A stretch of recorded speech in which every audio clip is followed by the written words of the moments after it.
it becomes, as you're touring, you're sort of doing these things, you know, I think with an instinct. But what I love about touring now, and I didn't like it in the first, when I was touring, you know, if I got to a place, say Aldershot, and it wasn't going down very well, I would put, to be honest, more like Farnham. Is it Farnham or Fareham near this? One of those places where I would just put my head down and rattle through it. And then I got a bit more experience when, oh no, I've got to work harder in these gigs. I've got to get the audience. I've got to read the mood, and I've got to find how to make every line hit. And so, you know, you use a tour. You've got a tour show, and then you use the tour to just refine and refine and refine. And that's what this book is sort of about, but with sort of extra, like the magic tricks beneath. I know you are a magician as well, right? Or you're my hobby is close-up magic. Yeah. So there is a lot of similarities. I talked to the guys, Jeremy Dyson and Andy Nyman, obviously, who are both in the magic circle about this and have written lots of books about magic. But there is a big similarity between comedy and magic. There are loads. The main one is misdirection, because you get an audience to think you're going to say something else, and you word it in a way that they will never see the twist coming, and then the twist comes. The thing about close-up magic is if a magician puts a coin from one hand to the other and it isn't in that hand, if you see a flash of silver in the wrong hand, there's no magic, right? Yeah. With misdirection in comedy, you can still get away with second-rate misdirection, because people go, I think I know where this is going, but no, yeah. And sometimes you reward yourself because you guess where it was going and you still laugh. Yeah. With magic, if there's a mistake in the misdirection, there is no magic. So I trained with very meticulous rules for how I'm going to write a joke, because it had to be perfect. Now, jokes don't have to be perfect, but it's great if they are, isn't it? Yeah. Well, it's just interesting to, you know, I read the book and I just thought, am I doing this enough? Am I being perfectionist enough? I mean, I think you have a very analytic brain, you have a very perfectionist brain, and it's absolutely, you want, you know, even if a joke's working, can I make it work better? Sometimes you dick around with a joke and you completely fuck it up, right? Sometimes a joke's working and you think, but what if I try this? And then you never quite get it back again. Because sometimes it is as magical as, you know, as a pause, or, you know, it's not necessarily what's in the joke. There's extra things. Yes, and there are layers you can't even see. Yeah, and sometimes it's it transcends anything I think you could even write about. But yeah, it's always worth looking. But I think that you talk about the idea of writing your stuff down and trying to look for toppers for, you know, just try and write some extra top, which is just an extra joke on top of the joke.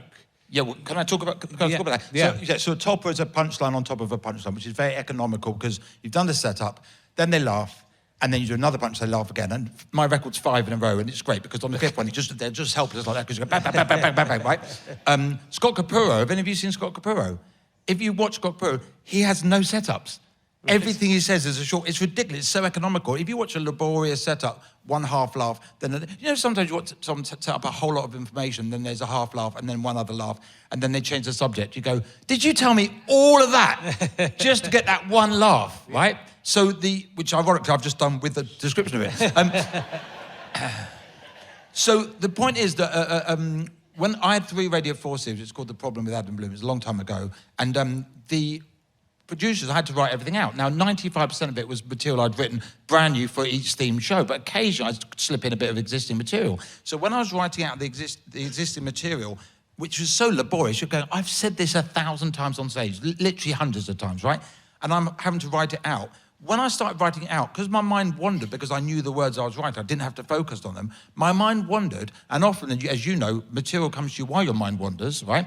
So I was wandering whilst writing down the specific joke. So I would daydream about the joke and then think of a topper. What better time to think of a joke than while you're writing it down? Yeah. So I found out that so in the book, people are reading me and we go, oh my God, my material's getting toppers and toppers, toppers. I completely fluked that. You know, most things that are brilliant ideas weren't intended to be, you know, Viagra wasn't supposed to give me an erection, was it?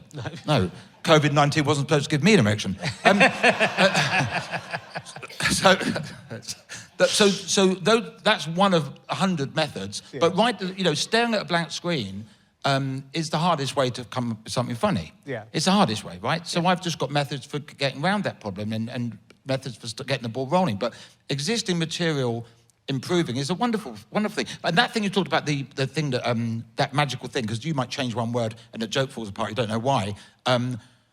The worst one for me is when you try a joke out and it absolutely destroys, absolutely, the room's in stitches. The best feeling there is, the single best feeling as a comedian is a brand new bit of material, absolutely killing, right? It's the best feeling. Then you do it the second time, and it doesn't work. Yeah. Right? And you go, what did I do? I don't know what I did. Was it eyebrow raise? What did I? Don't know what I did. Do it again, doesn't work. And maybe 6 or 7 times I've had a joke that kills, and it's never ever worked again. Yeah. It's a horrible feeling. Well, it is that because I improvise a lot on stage, Right. and then I just trust I'll remember it the next night. If it's good enough, it'll come back to me. And sometimes it doesn't. Sometimes I guess you don't remember exactly.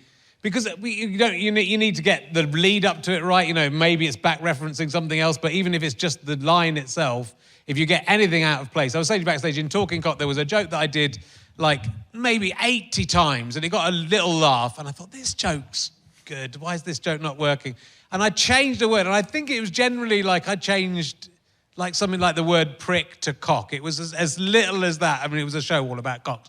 But it was, it was as little as that. And then it just was fantastic ever after. And it was a joke. It was a word in the middle. It wasn't a word that was, it made no sense. But it completely changed it. And what made you instinctively do that then? I don't know. I just thought this joke isn't working. I've got to dick around with this or cock around with it.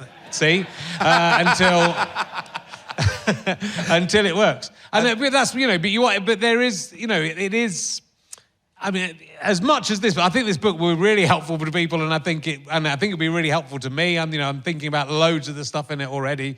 I think there has to be a spark there. You're not going to read this book and be able to just get up on stage and write an amazing set. There's got to be something there. And there has to be an instinct, and there has to be, you find, as you say as well, even with rules, you can completely do the opposite of everything you say, and it might work for you. So all rules are made to be broken, but especially in comedy, there's no rule. But rules are broken by people who understand why they're breaking them. Yeah, exactly. And that's the difference. There are things like I talk about balloon pops, which is the moment the audience get the joke, and I like them to be on the last word so that there's no leakage. If people know what you're going to say halfway through the sentence, they've got to wait to laugh, and then the balloon leaks. So to me, you're blowing up a balloon, it gets popped at the right moment. Now, it's awful when we get the joke too early and we're waiting to laugh, right? And that takes the energy out of the room. Now, Jeff Green, do you know who good Jeff Green is? English comedian. He used to pop his balloons halfway through the sentence. And as a new comedian, I was going, what is it different about him? I don't know what it is. What he does is, he has the leak word halfway through the sentence, but he mumbles underneath it, so he lets you laugh because he's finished talking by mumbling, right? That's breaking the rule. But he knows why he's breaking the rule. When I watch people who pop the balloons mid-sentence and the joke gets a half laugh because we've got the joke too early, there's no explosive moment. They're breaking the rule and not even knowing the rule exists. So I think, when of course people break, look at Harry Hill, just a whole load of non sequiturs, right? There's nothing in that book that says these are like a lot of comedy courses go, you've got to talk about your ethnicity at the beginning, or all these kind of where you're from, and it's just so tedious. So many people. I'd like to see a Jamaican-born English orphan comedian, so I'd have to sit for an impression of his parents. Now, but the point is that these rules in these books, I can't stand that, and the only rules I'm talking about in my book. They're more like chords that I've worked out, some of the musical chords of comedy. So it's not going, you've got to do this, you've got to stand like this, you've got to do that, because of course not. There'll be no Harry Hill, there'll be no Sean Locke, there'll be no Mitch Hedberg if people followed rules. But what I am showing you is, under the surface, these things make things work, and if you're not doing this, you might notice, oh yeah, a bookend that works like this. I had some E equals MC squared moments while I was writing the book, because I was writing bullet points down about how a method works of repetition of a word on the punchline, where the same word is said twice, and it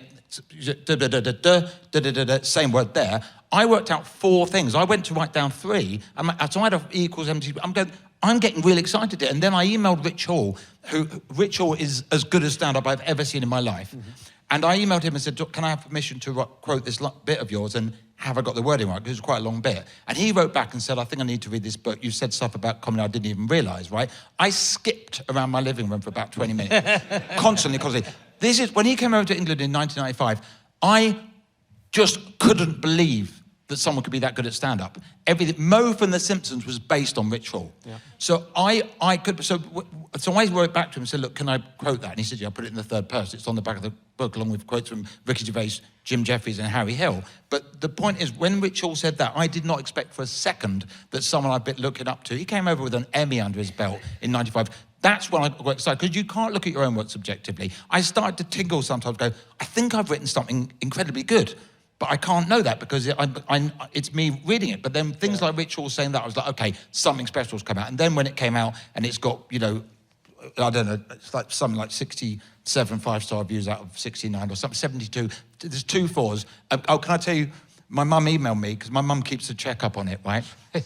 Let me get this right. So my mum was waiting for me to get to 50, because when you get to 50 reviews, you get recommended to people who buy other products. Right. Okay, so my mum, you know, she's retired and she's checking up. She goes, oh, it's 42 now. And then I got an email from my mum, an 80-year-old mum, and she said, it's reached 50, so it's all fives. And she went, it's reached 50. Well, 51, because some cunt's given it 4 stars.